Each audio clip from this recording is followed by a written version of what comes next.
शीला जी की एक आदत थी। वह जब भी अपनी बेटी को फ़ोन लगाती तो घंटों बात करती।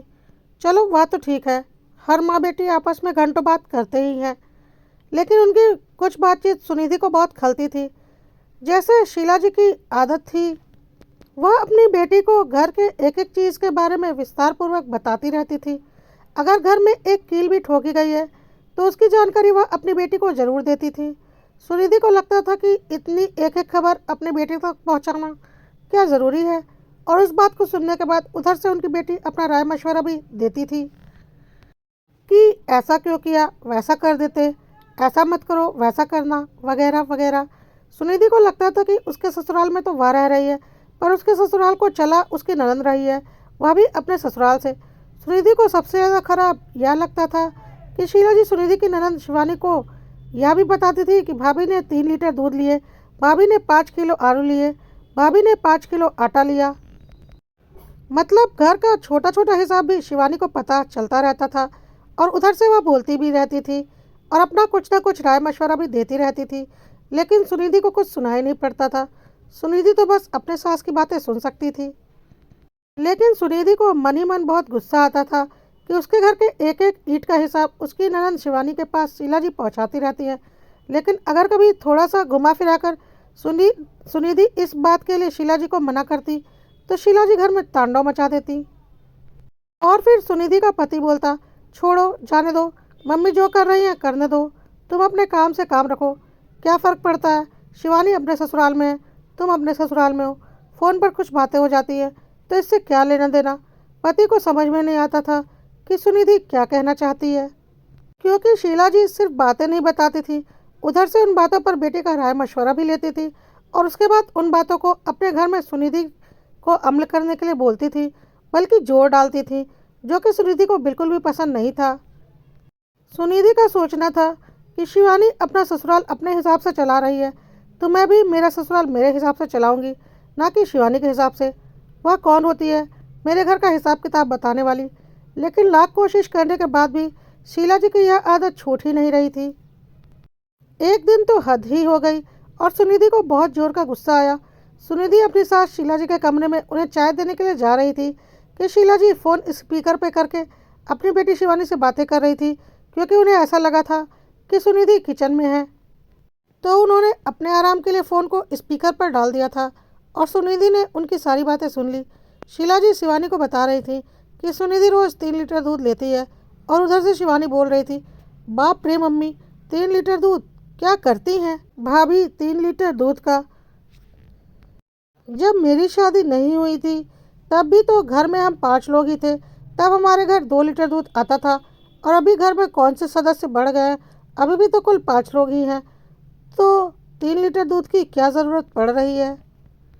भाभी का एक छोटा बाबू ही तो है, वह क्या 1 लीटर दूध अकेले पी लेता होगा। भाभी भी ना बहुत फिजूल खर्ची करती है। अरे 2 लीटर दूध तो काफ़ी होता है, और बच्चे को कितना ही दूध लगता है। इधर शीला जी शिवानी की बातों में हाँ मिला रही थी और बोल रही थी, बिल्कुल सही बोल रही है शिवानी, सुनिधि को पैसे जोड़ने बिल्कुल नहीं आते, वह तो बस पैसे उड़ाती रहती है, मेरा बेटा कमा कर देता रहता है और वह पैसे उड़ाती रहती है। शिवानी ने कहा, हाँ मम्मी, मेरे 2 बच्चे हैं और दोनों बड़े भी हो चुके हैं, और सास ससुर और मेरे पति, कुल मिलाकर 6 लोग हैं, और मैं सिर्फ 2 लीटर दूध ही लेती हूँ और मेरा परिवार अच्छे से चल रहा है। तो शिवानी की माँ शीला जी ने बोला, बेटा, मैंने तुझे घर गृहस्थी की बातें अच्छे से समझाई है, तो तू अपना घर सुचारू रूप से चलाएगी ही। अब जिसे जिसकी माँ ने कुछ सिखा कर नहीं भेजा, वह तो पैसे उड़ाएगी ही ना, उसे बचत करनी कहाँ आएगी। यह सब सुनकर सुनिधि के तन बदन में आग लग गई। उसे बहुत जोर का गुस्सा आया। शर्म नहीं आती शिवानी को यह बोलते हुए और शीला जी को सुनते हुए? क्या एक छोटा बच्चा बड़े बच्चों की तरह एक बार ही दूध पीता है? छोटे बच्चे की खुराक ही क्या होती है? देखा जाए तो छोटे बच्चों को तो दूध पर ही पाला जाता है। क्या उन्होंने बच्चे नहीं पाले? क्या उन्हें नहीं पता कि 1 लीटर दूध भी छोटे बच्चों के दिन भर के दूध के लिए काफ़ी नहीं होता, बल्कि कभी कभी कम ही पड़ता है। छोटा बच्चा क्या दाल चावल रोटी सब्जी खा सकता है? नहीं, बल्कि उसे 5 बार या 6 बार या उससे ज़्यादा बार भी दूध ही पिलाना पड़ता है। इतनी अक्ल भी नहीं इन दोनों माँ बेटी को, या अपने बच्चे बड़े हो गए तो अपनी अक्ल बेचकर खा गई हैं। सुनिधि को बहुत जोर का गुस्सा आया।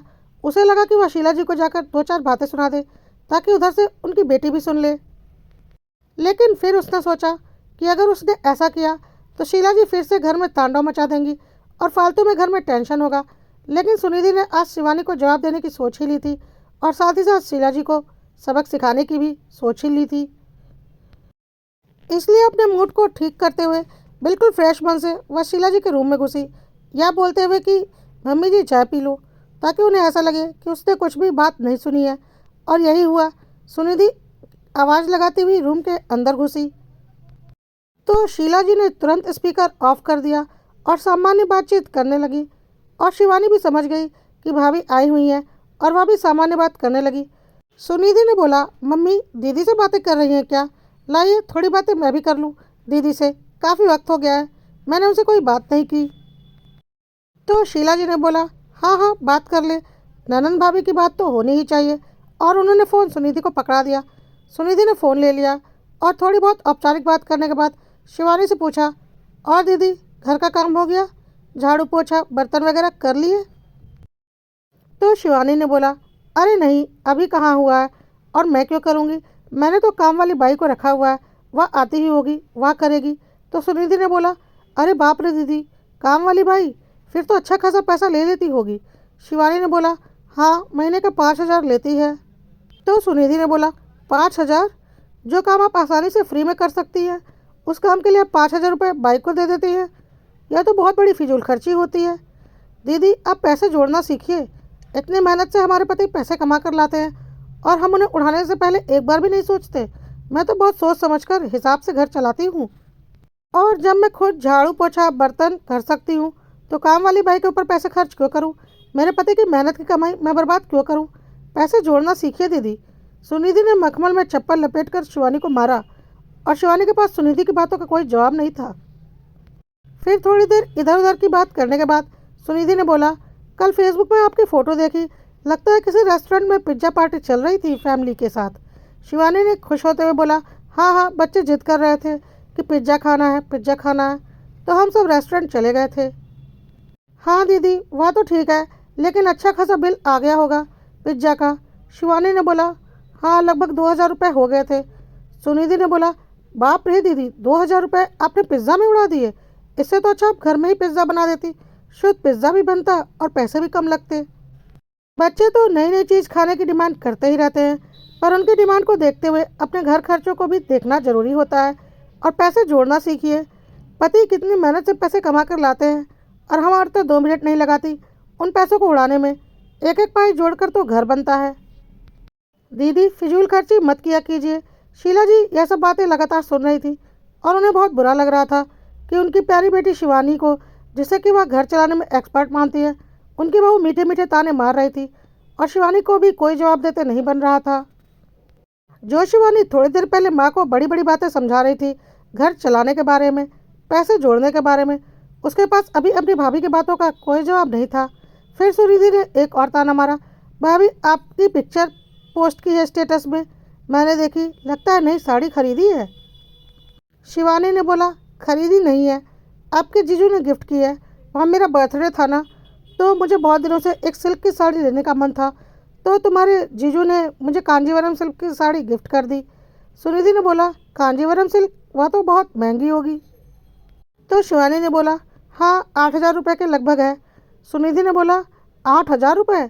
बाप रे भाभी, एक साड़ी के लिए आपने 8,000 रुपये फूंक दिए, आपने जीजा जी को मना नहीं किया? 8,000 में तो 4-5 बढ़िया साड़ी हो जाती, एक साड़ी के लिए 8,000 रुपये? दीदी आप और जीजा जी तो बहुत ही ज़्यादा फिजूल खर्ची करते हो। जीजा जी का तो समझ में आता है, पुरुष लोग तो घर परिवार के बारे में इतना नहीं सोचते, पैसे जोड़ने के बारे में इतना नहीं सोचते, पर हम औरतों को तो सोचना चाहिए, एक एक पैसा जोड़ना चाहिए, फिजूल खर्च बिल्कुल नहीं करनी चाहिए। एक बार फिर वही राग अलापना शुरू कर दिया। इस बार शीला जी से बर्दाश्त नहीं हुआ और वह जोर से बोल पड़ी, तो तुझे क्यों पेट में दर्द हो रहा है? अगर शिवानी का पति उसके ऊपर या अपने बच्चों के ऊपर खर्च कर रहा है, आखिर वह कमा किसके लिए रहा है? अपनी पत्नी और बच्चों के लिए ही ना। तो क्या कोई पति अपनी पत्नी और बच्चों के ऊपर खर्च नहीं करेगा? उसके घर के हिसाब किताब से तुझे क्यों पेट में दर्द हो रहा है? उसकी कमाई वह जाने, तुझे क्यों चिंता लगी हुई है कि वह पैसे जोड़े या खर्च करे? शीला जी ने बोला। बस मम्मी जी, मैं यही बात आपको समझाना चाहती थी कि दीदी और जीजाजी की कमाई है और उनके खर्चे हैं, वह जाने उन्हें क्या जोड़ना है और क्या खर्च करना है, और घर में क्या ज़रूरत है और कैसे खर्च करना है। मुझे उनके घर के हिसाब किताब से क्या लेना देना। हर कोई अपने हिसाब किताब से अपना घर चलाता है और पैसे जोड़ता है या खर्च करता है, ना कि दूसरों के हिसाब किताब से। किसी की क्या ज़रूरत है हर कोई समझता है और उसी के हिसाब से काम करता है। अगर शिवानी दीदी के पति उनके लिए कमा रहे हैं और अपने बीवी बच्चों के ऊपर खर्च कर रहे हैं, तो मेरा पति क्या किसी और के लिए कमा रहा है? मेरा पति भी तो मेरे और मेरे बच्चों के लिए ही कमा रहा है। मेरा पति अगर मेरे और मेरे बच्चे के ऊपर खर्च कर रहा है तो उसमें गलत क्या है? हर पति अपनी पत्नी और बच्चों के ऊपर खर्च करता है। अगर शिवानी दीदी के पति अपने पत्नी और बच्चों के ऊपर खर्च कर सकते हैं तो मेरा पति क्यों नहीं कर सकता? और शिवानी दीदी को तो मेरे घर के दूध और आटे दाल की बहुत चिंता है कि मैं कितने लीटर दूध लेती हूँ, कितना आटा दाल आलू प्याज लेती हूँ और कितनी फिजूल खर्ची करती हूँ। तो अपने घर की भी थोड़ी चिंता कर लिया करें। मेरा 3 लीटर दूध उन्हें ज़्यादा लग रहा है और हज़ारों रुपए पिज़्ज़ा और साड़ी में खर्च कर दिए, वह पैसे उन्हें कम लगते हैं।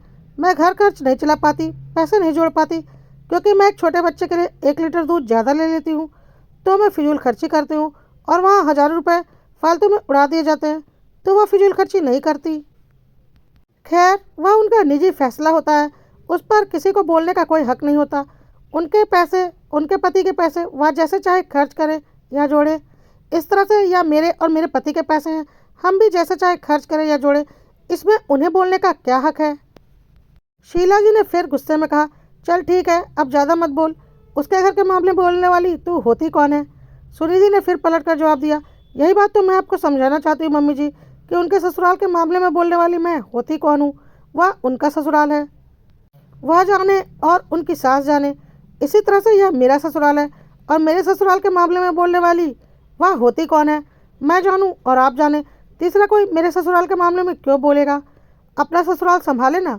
आज सुनिधि की बातों का माँ बेटी के पास कोई जवाब नहीं था और उन्होंने उन्हें अच्छे से सुना और समझा भी दिया था। और फिर आराम से यह बोलते हुए कि दीदी मेरी बातों का बुरा मत मानिएगा, मुझे लगा कि आप बहुत फिजूल खर्ची कर रही हैं और साथ ही साथ मेरे ज़रूरी खर्चों को भी फिजूल खर्च में गिनवा रही हैं मम्मी को, इसलिए यह बात बोलनी ज़रूरी थी। दिल पर मत लीजिएगा, हमारा रिश्ता जैसे अच्छा था वैसे ही आगे भी अच्छा ही रहेगा। और आपकी जानकारी के लिए बता दूं कि मेरा बेटा अभी 1 साल का भी नहीं हुआ है और वह बड़े बच्चों की तरह दाल चावल रोटी सब्जी नहीं खा सकता, बल्कि ज़्यादातर वक्त उसे दूध ही चाहिए होता है, क्योंकि जितनी भी माँ है सबको यह पता होता है कि बच्चे दूध पर ही पलते हैं, खास करके छोटे बच्चे। तो दूध लेना तो मेरी मजबूरी है, कोई फिजूल खर्ची नहीं है। आपके भी 2-2 बच्चे हैं, मम्मी जी ने भी 2-2 बच्चे पाले हैं, सबको पता होगा छोटे बच्चे दूध पर ही पाले जाते हैं।